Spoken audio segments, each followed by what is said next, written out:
비공개 회동을 한다 그랬는데 홍준표 의원이 만나고 나오자마자 SNS에 글을 올렸더라고요. 두 가지 조건을 올린 거죠.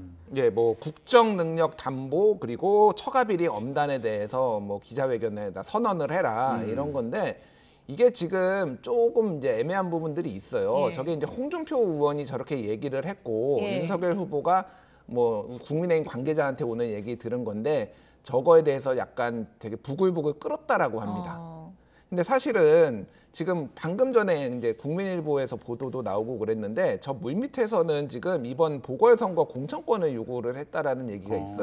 그렇군요. 홍준표 의원이. 예. 그래서 아주 구체적으로 나왔습니다. 종로에는 최재형 전 예. 감사원장 그리고 대구 중남구에는 이진훈 전 수성구청장인데 두 사람 다 홍준표 캠프에 있었던 그렇죠. 분들이에요. 예. 특히 이진훈 저 대구 중남구 같은 경우에는 지금 김재원 최고위원이 지금 여기에 출마를 하려는 것으로 알려져 예. 있어요. 예. 그러면 사실상 윤석열 측 사람이거든요. 네. 그러면은 여기는 이진훈 전 구청장 같은 경우에는 홍준표 쪽 사람이니까 예. 전략 공천해버리면은 예. 이제 김재원 최고위원은 뭐 소위 말해서 낙동강 오리알이 돼버리는 거죠. 그래서 지금 대구시장 뭐 얘기도 나오고 있고 뭐 근데 홍준표 의원 본인이 대구시장 지금 출마한다라는 썰도 있고 막 예. 이게 복잡합니다. 어쨌든 그러니까 이게 겉으로는 사실은 이 두 가지 조건이지만은 밑으로는 이미 소위 말해서 자리에 대해서 이미 좀 물밑 힘겨루기가 있다 이렇게 보시면 될 것 같고.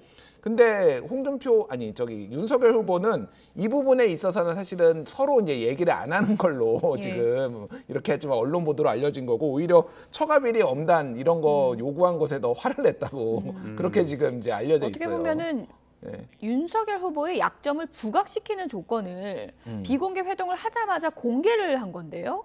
어떻게 보면 윤석열 후보 입장에서는 이게 원팀이 되는데 좀 장애물이 될 수 있는 거 아닙니까? 그런데 이게 뭐 약점을 부각시킨다기보다는 사실은 이거는 두 가지는 다 실제 국민들이 윤석열 후보를 못 찍겠다라고 하시는 분들이 얘기를 하는 게 이거예요. 많은 부분이.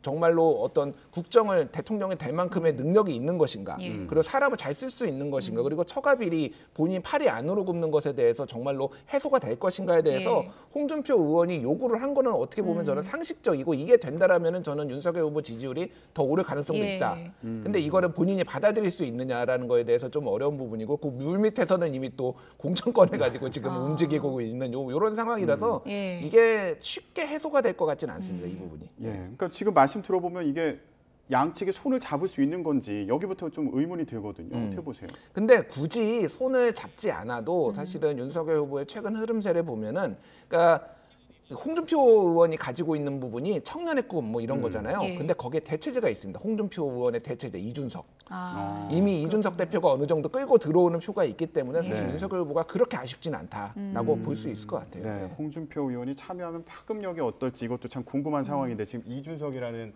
대체제가 있다 이렇게 또 해석을 해주셨습니다.